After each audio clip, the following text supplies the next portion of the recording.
Halo Sobat Hukum, perkenalkan nama saya Michael dengan NIM 207242008. Mahasiswa Magister Hukum eh, Universitas Tarumanegara.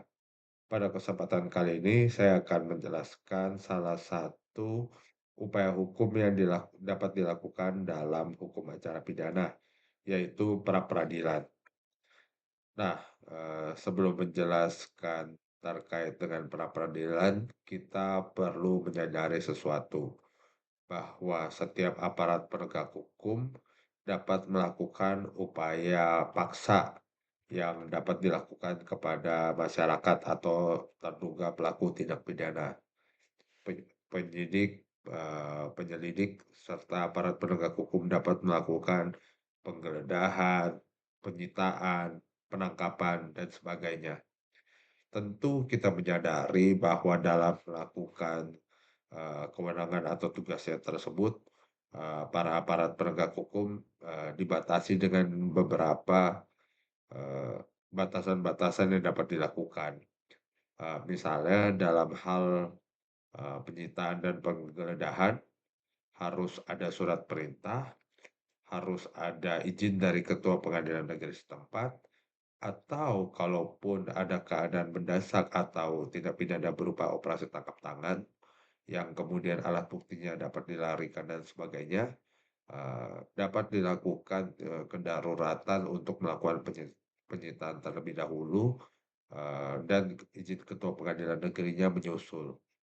Nah, terhadap upaya-upaya paksa seperti ini, kemudian harus dilakukan yang namanya pengawasan agar upaya paksa ini tetap dilakukan sesuai dengan prosedur.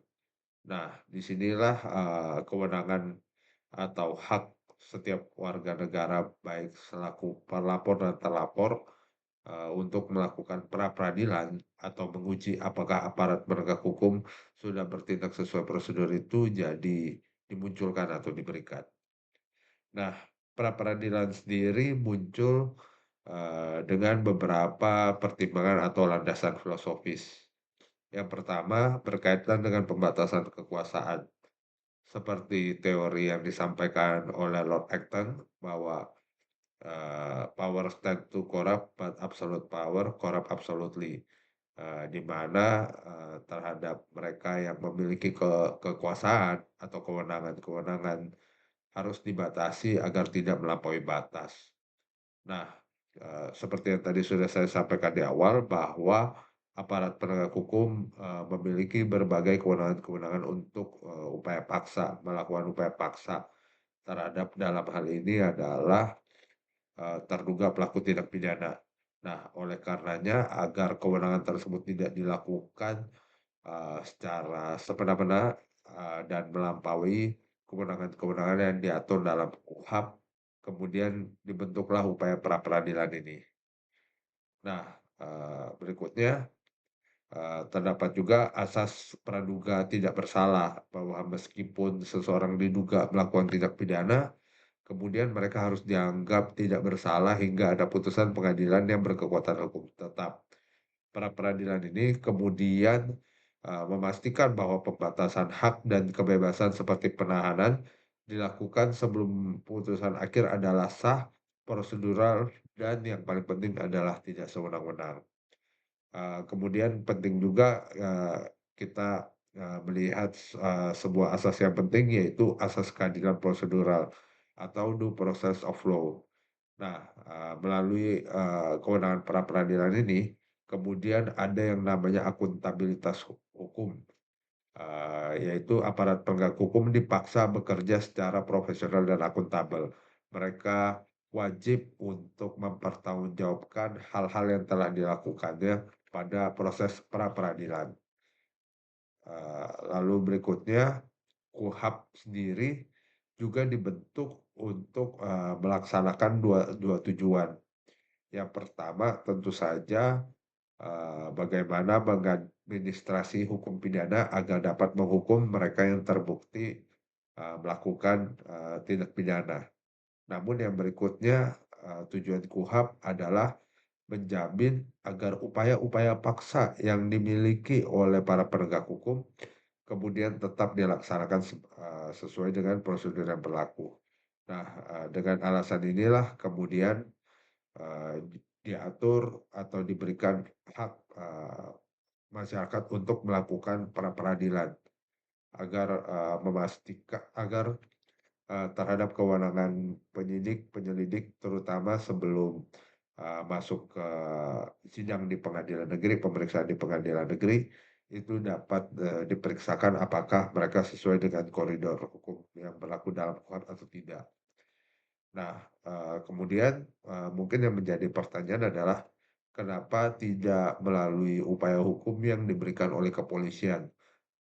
Misalnya, baru-baru ini, polisi banyak gencar melakukan yang namanya DUMAS atau aduan masyarakat. Atau barangkali, kalau ada penyidik atau penegak hukum yang dalam hal ini polisi atau penyidik, melakukan, maladministrasi atau pelanggaran prosedur, barangkali bisa diajukan ke, eee, dapat diajukan ke, eee, bagian-bagian kepolisian yang mengatur tentang, etik-etik polisi seperti Propam. Atau, barangkali yang diberikan kewenangan adalah apabila ada, eee, penanganan yang tidak sesuai prosedur dapat diajukan yang namanya, gelar perkara atau gelar khusus. Nah, namun yang perlu diketahui adalah, hak-hak tersebut kemudian dinilai oleh sesama kepolisian. Nah, kita ada sebuah asas penting, yaitu berkaitan dengan asas konflik kepentingan. Di mana ya tentu saja sebagai sesama kepolisian, sesama institusi lembaga yang berada pada naungan yang sama berpotensi ada konflik kepentingan. Sehingga terhadap pemeriksaan-pemeriksaan itu seharusnya ada, sebuah lembaga yang independen untuk, melakukan pemeriksaan dan pemutusan. Sehingga lahirlah pra-peradilan ini yang kemudian memberikan hak bagi pelapor dan terlapor untuk, dalam hal ini meminta pengadilan negeri setempat untuk memeriksa apakah penegak hukum dalam menjalankan kewenangannya sudah sesuai dengan prosedur atau tidak. Nah, pra-peradilan ini sendiri, berada pada proses sebelum pemeriksaan di pengadilan negeri, yaitu, setelah, penyidikan, penuntutan, atau dalam hal ini juga termasuk, eee, pena eee penetapan tersangka yang dapat diajukan sebagai, eee, upaya pra-peradilan itu sendiri. Nah, kemudian apa aja sih, objek pra-peradilan?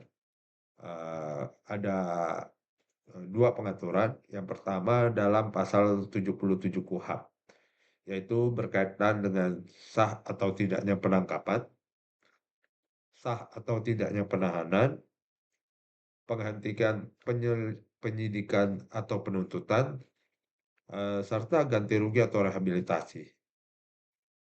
Nah, kemudian, eee, objek pra-peradilan ini diperluas, dalam putusan Mahkamah Konstitusi nomor 21 garis miring PUU strip angka 12 Romawi garis miring 2014. Sehingga objek dari pra-peradilan ini ditambah menjadi sah atau tidaknya penetapan tersangka, lalu berikutnya sah atau tidaknya penggeledahan, dan sah atau tidaknya penyitaan.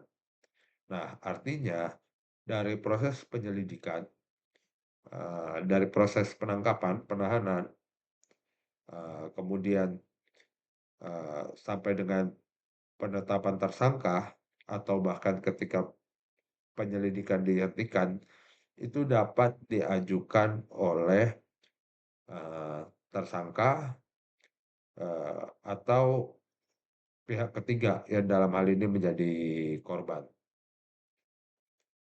Nah, lalu bagaimana prosedurnya untuk mengajukan pra-peradilan?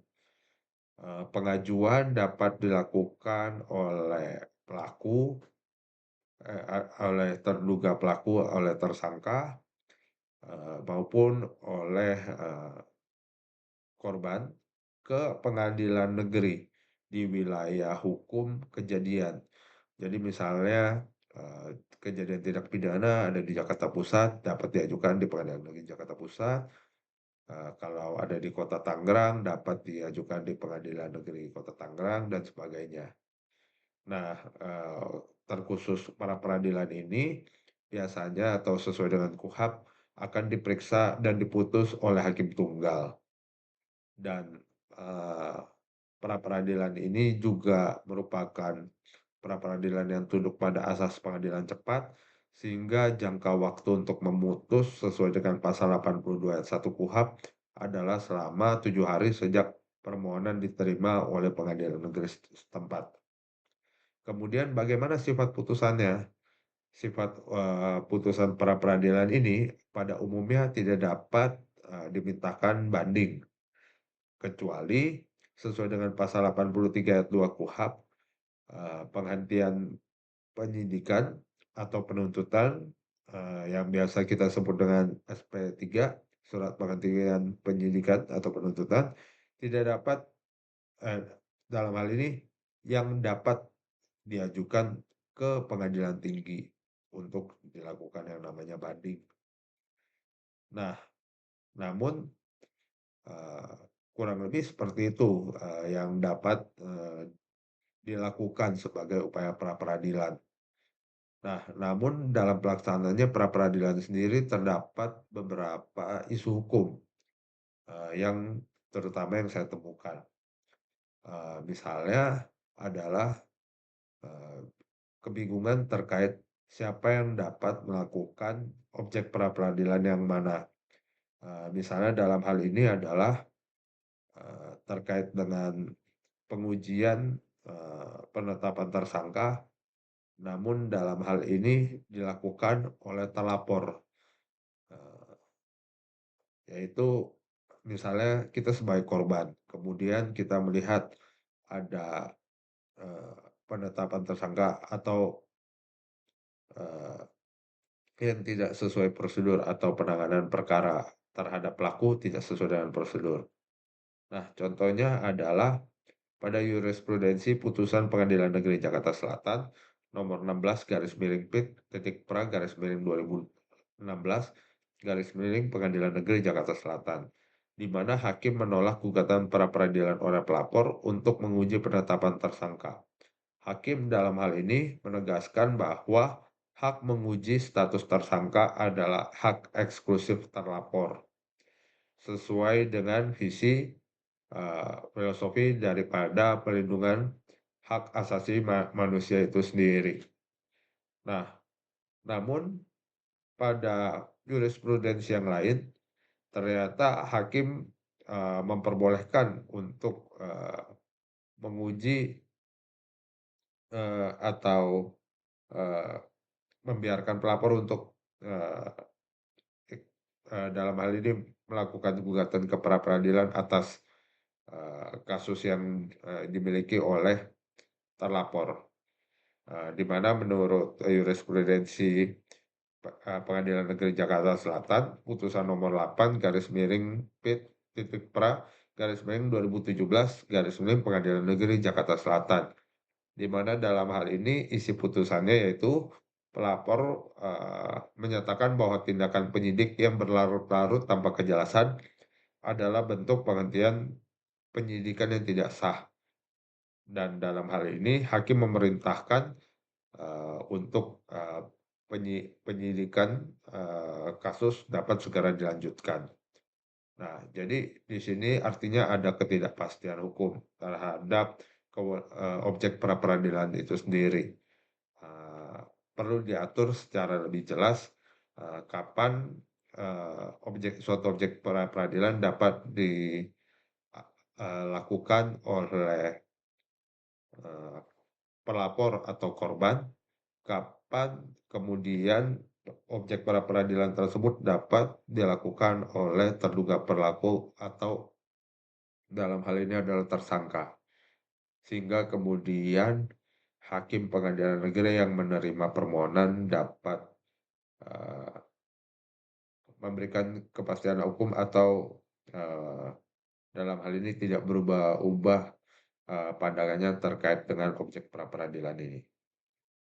Nah, Perdebatan berikutnya yang saya temukan, dalam, eee, objek pra-peradilan ini adalah berkaitan dengan apakah suatu penyelidikan, atau penghentian penyelidikan dapat dijadikan sebagai, objek pra-peradilan atau dapat dilakukan diuji sebagai pra-peradilan atau tidak.